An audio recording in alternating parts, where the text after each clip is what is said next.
channel. If you are new here, I am Cheri Elisabeth. I post new videos every Tuesday and Friday all about Disney. Today I am talking to you about the best DVC resorts for children. So if you don't know, DVC stands for Disney Vacation Club. We are Disney Vacation Club members. We have stayed at all but I think 2 of the Disney Vacation Club properties. If you are not DVC members, you can still stay at a DVC resort. You can pay cash for the rooms. You can make a room reservation. Those are under deluxe villas, or you can always rent points and stay at a DVC resort that way. I do get the question a lot, what is the best Disney Vacation Club resort to stay at with children, especially small children, we'll say under the age of 6? And that is really, really difficult. We have a 5-year-old and our son is not as much of a resort person as he is a park person. He wants to be in the parks. But we also like to spend time at the resorts and enjoy them. So I have notes, and what I've done is I have looked at all of the Disney Vacation Club resorts, looked at the amenities that they offer, and looked at things that are important when you have small children. So to us, and I think to a lot of people, that is going to be like entertainment and things to do. It's going to be the pools, and it is going to be proximity to the parks, because if you have small children, you are probably using a stroller, and if you have multiple small children, you may be using a double stroller, you may be having multiple strollers. And so the ease to get in the parks, I think, is a huge deal. Let me just preface this in that I am not going to mention certain things that the resorts have. I'm not going to mention pool activities. All of the resorts have pool activities. They all have pretty much the same ones. There is always a schedule somewhere posted, usually near the pool. You can also ask for one at the front desk. So I'm not going to talk about those because all of the resorts have them. I'm not going to talk about Movies Under the Stars. All the resorts offer those, and the campfires where you can roast marshmallows, because all of the resorts offer that as well. Don't let anybody tell you differently. All the DVC resorts do offer that at the time that I'm filming this. So number 9 is Old Key West, and Old Key West is actually the original Disney Vacation Club resort. We have stayed at Old Key West. We really enjoy Old Key West. We will absolutely stay at Old Key West again. I think it's beautiful. The rooms are, I think, the largest DVC rooms, at least the studios, that Disney World has. They are huge. They are newly refurbished. The grounds there are beautiful. It is a huge resort. We don't find that to be a problem. Its cons: it's not close to any park. You do have to take a bus to get to every park. I know that like to Epcot and to Hollywood Studios, it's just a few minute drive. It's not very far. There are multiple bus stops at the resort because it is so large. So for some people that is a con, because if you get on at the last bus stop, especially in the morning, the bus could be full. So if you have a stroller, if you're trying to get a large party on, it can definitely be tough. There are ways around that. You can walk to another bus stop to try to get on the bus earlier, but just keep that in mind. They have bike rentals there, so you can rent not only bikes but Surrey bikes, so that's fun. It's a fun activity if you are not going into the parks. There are 2 splash pads for little ones, and if you have little ones, you know those splash pads can be very important if they are not swimmers, if they're too little to swim, so the 2 splash pads is a big plus. There's also a playground. Not all of the resorts have a playground, so the playground is a really big plus in my opinion. They have both a game room and an arcade. At the game rooms, if you are a Disney Vacation Club member, you can play pool. They have board games. I think they have card games. They have all different kinds of things that you can do there. And they also have the Conch Flats Community Hall, which has foosball, air hockey, pool, ping pong, darts, and those other kinds of activities. So those are for a little bit older children, but as you can see, there is a lot to do at Old Key West. Number 8 is Saratoga Springs. So we have not stayed at Saratoga Springs. It's one of the few Disney Vacation Club resorts we have not stayed at. A con is it is not close to any of the parks. It is close to Disney Springs, so that is nice because you can walk or you can take a boat to Disney Springs. The walk is beautiful. It's a very short walk and lovely in the evenings. So if you have dinner reservations or something over there, it is great to stay there. Much like Old Key West, there are multiple bus stops located throughout. It is easy to navigate, but you do have the same thing, so if you get on the bus later, there might not be room. It could be pretty crowded, you may have to stand, those kind of things. It has bike rentals, it has the Surrey rentals, which as I said before, are great. It also has 2 splash pads and it has 1 playground, which are great for little ones. It has something a little bit different. It's called Wind Painter Show, and it's a class for any guest that's staying on Walt Disney World property. It ranges in price from $35 to $50, but it's a professional painting class, so you can paint there, which is cool. But it is for kids 12 and older. They also have an arcade, and they also have the community hall. Number 7 is Wilderness Lodge, and if you've watched my channel for a while, you will know that Wilderness Lodge is our favorite place to stay. We own at Copper Creek, which is the DVC there. They also have Boulder Ridge. We love staying there. My son loves staying there. It is by far our first choice of resorts at Walt Disney World. But I have it placed here 7th because I think there are some pluses to some other resorts that Wilderness Lodge does not have. However, if you ask me in person what my favorite resort is, it's Wilderness Lodge, hands down. For little ones, hands down. So we love it. It has close proximity to the Magic Kingdom. So to get to the Magic Kingdom, you just have to take a boat ride. It's about 8 minutes, and the buses come about every 10 minutes or so. They kind of come back and forth all day. You can also take a boat to Fort Wilderness from there. You can also take a boat to the Contemporary. My son, the first time we stayed there, he was 3, and he looks at it like it's a ride before we even get to the park. To get to the other parks and get to Disney Springs, you have to take a bus, and we have never had a problem with the bus system from Wilderness Lodge. Because the setup of Wilderness Lodge, it's much more like a traditional hotel with the towers. It's not like a spread out resort. If you stay in the cabins, they are a little bit farther out, but close proximity to the buses. So there's only 1 bus stop, and really no matter where you are on the resort, it's just a couple-minute walk, which is especially helpful at the end of the night when you are tired and you may be carrying a sleeping child or pushing a sleeping child in a stroller to get back to the resort. They do have character dining on site. They have Storybook dining at Artist Point, which is the meal with Snow White, Dopey, Grumpy, and the Evil Queen, which I highly recommend. They have bike rental, and they also have an arcade. Number 6 is the Grand Floridian. We love staying at the Grand Floridian. So big props to the Grand Floridian because it's proximity to the Magic Kingdom. When we stayed there, we were able to take the monorail to the Magic Kingdom. You can also take a boat, but from the monorail, from our room to the gate, it was like 15 minutes. It was super easy, and if you have a child in a stroller, if the monorail is not busy, you can actually push them on. You can roll them on, which is awesome, especially if you have a sleeping child. It's amazing. So they have a 0 entry pool, so if you have a real little one, like a toddler, makes it very easy for them to get in the pool, and it just feels a little safer. They do have character dining on site. They have 1900 Park Fare, which for breakfast has, I'm trying to think, who do we see? Mary Poppins, Tigger, Winnie the Pooh, Alice in Wonderland, and the Mad Hatter. And then for dinner, it is Cinderella, the Evil Stepmother, the sisters Drizella, and can't think of her name, and Prince Charming.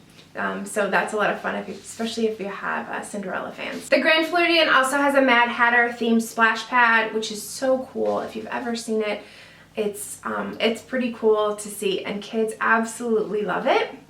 You can also rent poolside cabanas, so if you are having a pool day and you have a little one and you want to guarantee that shaded space, you can do that there, which is huge. They also have an arcade.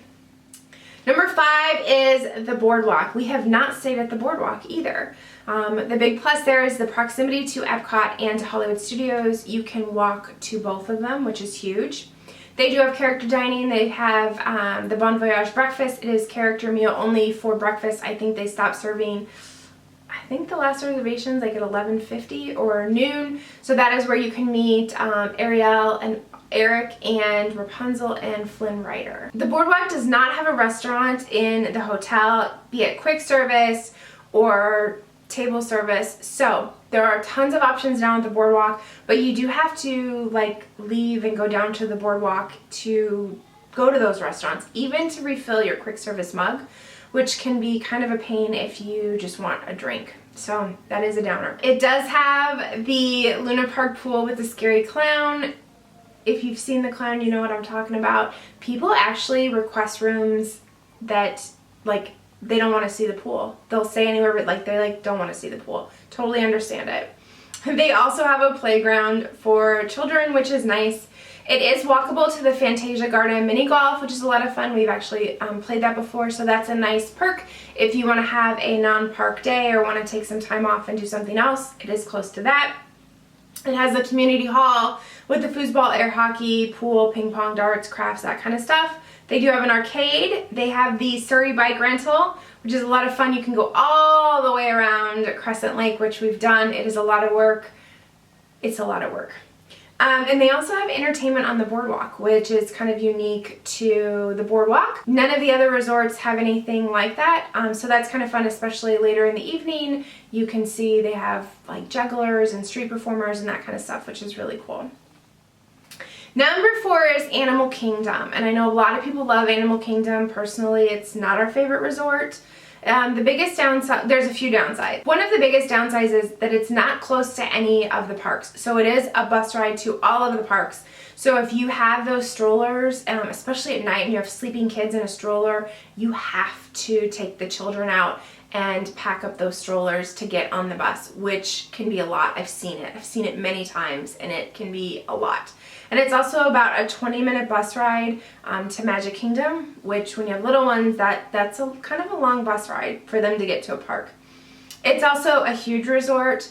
It is a long walk. It can be a long walk from the buses to your room. Where we stayed, it was about a 15-minute walk to get to our room from the buses. So at the end of a long night, that's a lot. And just to start your day, that's a lot. So keep that in mind. It does have animals, so you can get a Savannah view room. If you don't have a Savannah view room, there's lots of places where you can look out and see them. You can also get binoculars, night vision binoculars there, that you can see the animals out. One downside to that is it does not have huge grounds. So where some of the other resorts have big grassy areas where kids can run around and play, Animal Kingdom Lodge doesn't have as much open space because that open space is taken up by the Savannah. They do have the Hakuna Matata playground, which is really great for kids, so that's definitely a plus. They do have the Simba's Activity Center. So it's not a child care center, but they do have activities there for kids, games, crafts, movies, that kind of stuff. Kids under 12 do have to go with their parents, but that is a big plus.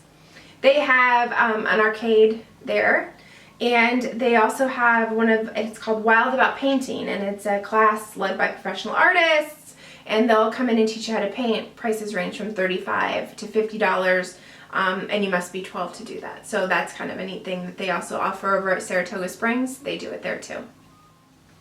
Number 3 is the Polynesian. So the Polynesian is a beautiful resort. It's one of the OGs, the original resorts at Walt Disney World. It is super close to the Magic Kingdom. Of course, it is on the monorail loop. With any of the resorts on the monorail loop, you can loop around to get to the Ticket and Transportation Center and then switch monorails there to get to Epcot. So that's a plus. Ohana is there, and Ohana is a character breakfast in the morning, which is fabulous. We love Ohana. And there you get to meet Stitch and Lilo and Mickey and Pluto. I think that's all of them, yeah. So that is a great thing for kids. In addition to the monorail, you can take the boat to get to Magic Kingdom. I didn't mention that. The resort is big, but it's not as big as some of the other resorts, and at the end of the night, for most rooms, you do not have a super long walk to get back to your room, which is a plus. You can see the electric water pageant there. You can also see it at Wilderness Lodge. I didn't mention that, but you can see it really from any of the Magic Kingdom area resorts, and that is a little light parade that has music that goes every night, and it's kind of fun. You can see the fireworks at Magic Kingdom from the beach.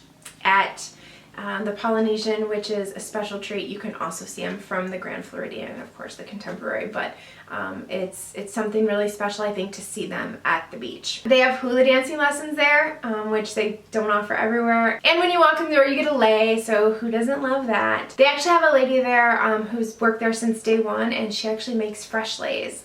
And I don't remember her name. I'll go ahead and put it in here. But if you're lucky enough to get to see her do that, we have. It's really something neat to see. And a huge part about the Polynesian is the pool. They have the lava pool there, which is really, really neat and a lot of fun for kids. Number 2 is the Beach Club. The Beach Club is one of our favorite places to stay. We love the Beach Club for its proximity to Epcot and Hollywood Studios. You can walk to both of them. It is on Crescent Lake, so it is across from the Boardwalk. So it's easy to get there for nighttime entertainment. But one of the biggest things about the Beach Club and the Yacht Club, which a lot of people will tell you, is Stormalong Bay, which is the pool. It is very, very cool. And at Stormalong Bay, you can rent a cabana, which is nice, especially if you have those little ones. Not all the resorts offer a cabana that you can rent, but Stormalong Bay does. And the Beach Club also has character dining in the lobby. They have the Cape May Cafe for breakfast. It's a buffet. So that is always a plus when you can get character dining right there at your resort. It is also walkable to Fantasia Mini Golf, which is just a few minutes away, which is a lot of fun. And they also offer now 2 kind of special things, which are Captain Hook's Pirate Crew, which is for kids ages 4 to 12. And I'm just going to read this to you. It says, the new Captain Hook's Pirate Crew at Disney Beach Club Resort teaches youngsters pirates' ways and lets them follow clues that will lead them to a hidden treasure to being named to Captain Hook's Pirate Crew. So that's a lot of fun. It's $55 per child, and that happens, I think, every single night.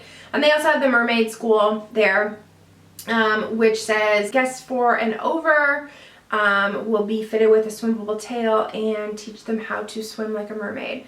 And that starts at $50 per person. So those are 2 fun events that happen there, which is really nice because if you're staying there, you can go and have dinner while your kids do these events. So that leads me to number 1, and number 1 is Bay Lake Tower. So Bay Lake Tower, the biggest plus of well, there's a lot of things at Bay Lake Tower, but I think that the biggest plus is the proximity to the Magic Kingdom. You can walk to the Magic Kingdom.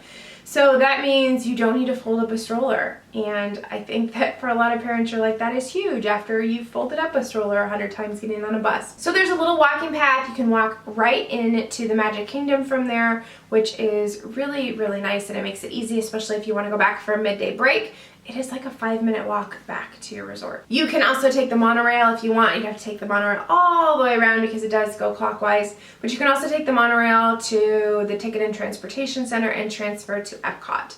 So that is a huge plus there. Bay Lake Tower has access to 3 pools. So you get to access the pool at Bay Lake Tower, but you can also use the contemporary pool, which is really nice. And the Bay Cove pool is 0 entry, which is huge if you have real little ones.